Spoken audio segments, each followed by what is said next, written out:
Imagine waking up to the news that some of the world's biggest companies, Volkswagen, Stellantis, Amazon, Microsoft, are packing up their future projects in the United States and moving them to Canada. That's exactly what's happening right now. And honestly, it's not just a small shift. It's the start of what looks like a corporate migration wave across the border. The reason? The business climate in the United States is changing fast.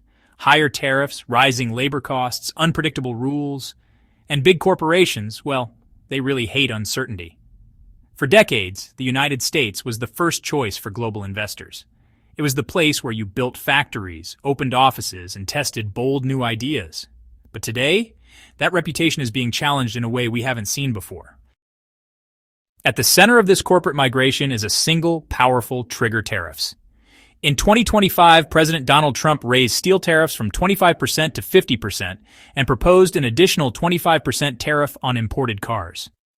For automakers and manufacturers, this was like doubling the price of a key ingredient overnight. Think about it this way.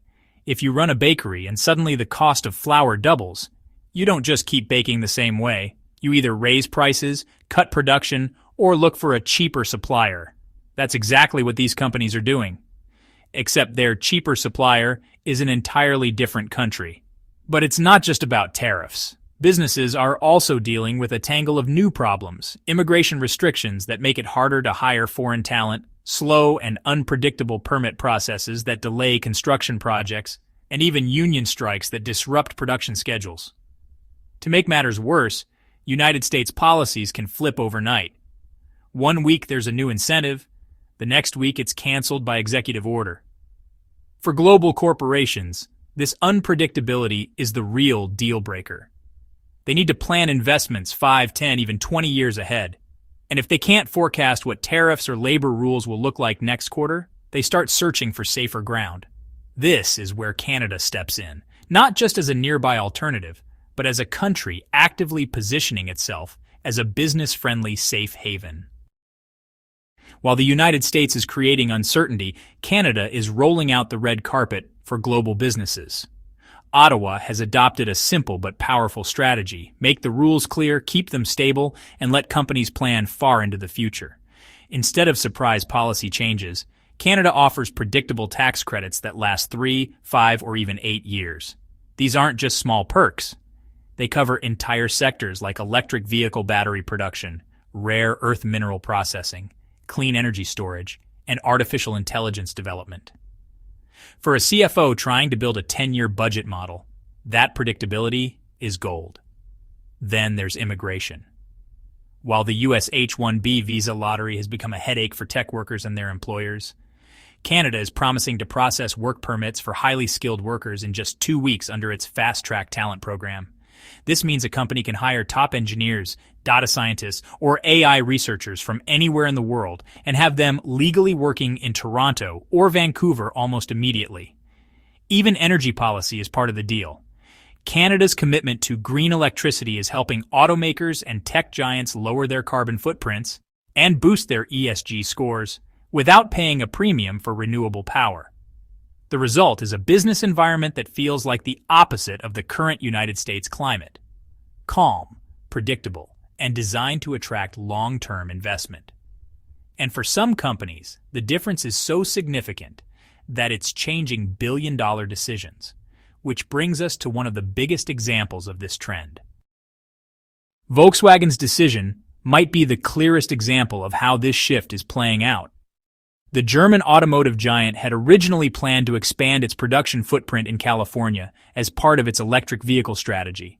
But after running the numbers and factoring in Trump's proposed 25% car tariffs and the doubled steel tariff, VW executives decided it no longer made sense.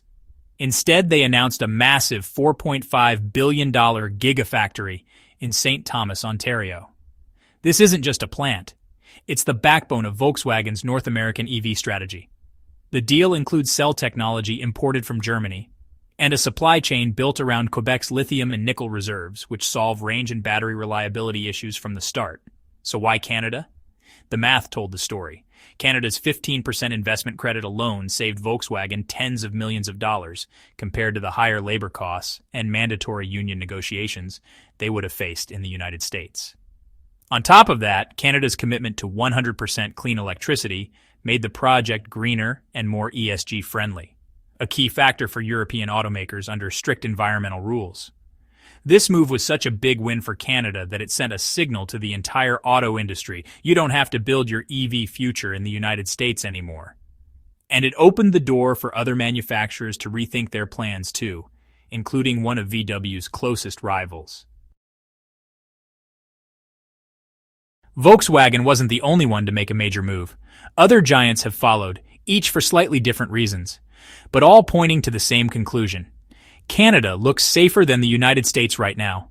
Stellantis, the company behind Chrysler and Jeep, doubled down on Canada by adding another 4 billion Canadian dollars to its battery plant in Windsor, which it operates with LG Energy Solution. The motivation? Avoiding the shock of new Made in America, battery content rules, and dodging tariffs that could suddenly hit cross-border supply chains. Windsor's unions also agreed to a 5-year wage peace protocol, a stability Stellantis couldn't guarantee in the United States after 2 major UAW strikes disrupted production. Amazon made a quieter but equally strategic move. It bought a huge property north of Calgary and built a massive distribution center complete with a drone hub and electric truck park. The decision was partly about speed. Alberta approved permits year-round, while a similar project in Washington state was stuck in environmental review for 2 years. Canada also gave Amazon carbon tax exemptions and energy credits, which improved its ESG ratings and saved money on operations. Microsoft went one step further with its Northern Cloud Spine project, a plan to build a fully sovereign cloud network where Canadian data stays under Canadian law. The company is investing $5 billion over 3 years, and even worked with Ottawa to fast-track work permits for AI engineers. Developers moving from Silicon Valley to Vancouver have called the process fast, easy, and cost-free. Even Burger King is joining the trend. While it moved its holding company to Europe years ago, its operational base stayed in Miami, until now. It's shifting its product development lab and digital training campus to Montreal, citing access to AI talent from local universities, and a 20% payroll tax credit from the province. These examples aren't random. They show a pattern. From cars to cloud computing to burgers, global corporations are hedging their bets by moving key operations to Canada. And the more companies make this move, the easier it becomes for others to follow. When a few global giants make a move, others start paying attention, and that's exactly what we're seeing now. The shift isn't just about auto plants or tech campuses anymore. It's spreading into logistics, energy, infrastructure, and even real estate. Take Bell Canada and TELUS, for example. These two telecom giants are investing $45 billion into domestic AI data center networks, effectively creating a Canadian alternative to foreign cloud hosting services. Their message is clear: data sovereignty matters, and Canadian companies can compete globally without relying on United States infrastructure. Meanwhile, SmartStop Self-Storage has closed its California operations after struggling with permits, but easily secured approvals to expand in Toronto. Canadian National Railway is upgrading New Brunswick's rail lines to handle larger cargo volumes bound for Europe, bypassing the complicated customs processes on the United States route. Even infrastructure investors are shifting their focus. Spain's Ferrovial, one of the world's biggest toll road operators, nearly doubled its stake in Toronto's 407 ETR toll road, saying it had escaped the political risk spiral of the United States highway market. These aren't isolated moves. Together, they create a domino effect that attracts more capital, more jobs, and more talent. The logic is simple. When investors see stable policy, they are willing to commit to long-term projects. And every new facility or data center built in Canada increases the pressure on competitors to follow or risk falling behind. In short, what started as a reaction to United States tariffs is turning into a full-blown economic realignment. And that raises the question: what does this mean for the future map of North American industry? This wave of corporate relocations isn't just about saving money. It's changing the way North America is wired for trade, talent, and technology. For decades, Canada was treated as the secondary market, a place where companies added capacity only after they had already built in the United States. That model is flipping. Today, we're seeing companies start in Canada and then treat United States locations as secondary expansions if the climate improves. Trade routes are shifting too. Instead of shipping goods through the traditional Mexico-Chicago corridor, many companies are choosing direct routes from Halifax or Vancouver to Europe and Asia. This bypasses United States customs bottlenecks and avoids the risk of sudden rule changes. The data economy is also being reshaped.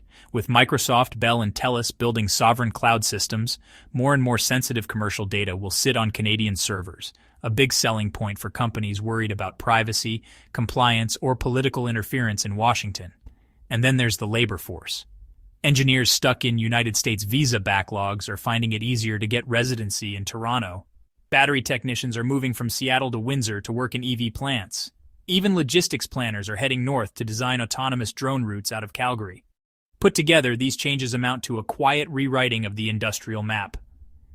Canada is no longer just America's quieter neighbor. It's becoming the launchpad for the next wave of manufacturing, tech innovation, and green energy development in North America.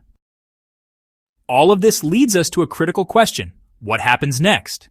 Will Washington step in, lower tariffs, and simplify its rules to lure these companies back? Or will Ottawa double down on tax credits, clean energy commitments, and immigration programs to cement its position as North America's new industrial hub? This isn't just an economic story. It's about the future of where innovation, jobs, and wealth will be created over the next decade. If the United States can't synchronize its protectionist policies with long-term growth goals, we could see more corporations join the migration north, turning this trickle into a full-scale exodus. For now, Canada holds the advantage. Its predictable policies, stable incentives, and clear immigration paths are exactly what risk-averse executives want. But there's still a question mark. Is Canada's infrastructure, its ports, railways, and energy grid, ready to handle the surge in activity? If not, it could face its own bottlenecks soon. Either way, the industrial compass has already turned toward the north, and everyone, from automakers to tech giants, is watching closely to see if this becomes a permanent shift. So what do you think? Is this just a temporary move until United States policies settle down?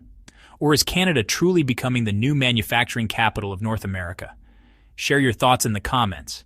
And don't forget to subscribe, turn on notifications, and like this video to stay up to date on how this story unfolds.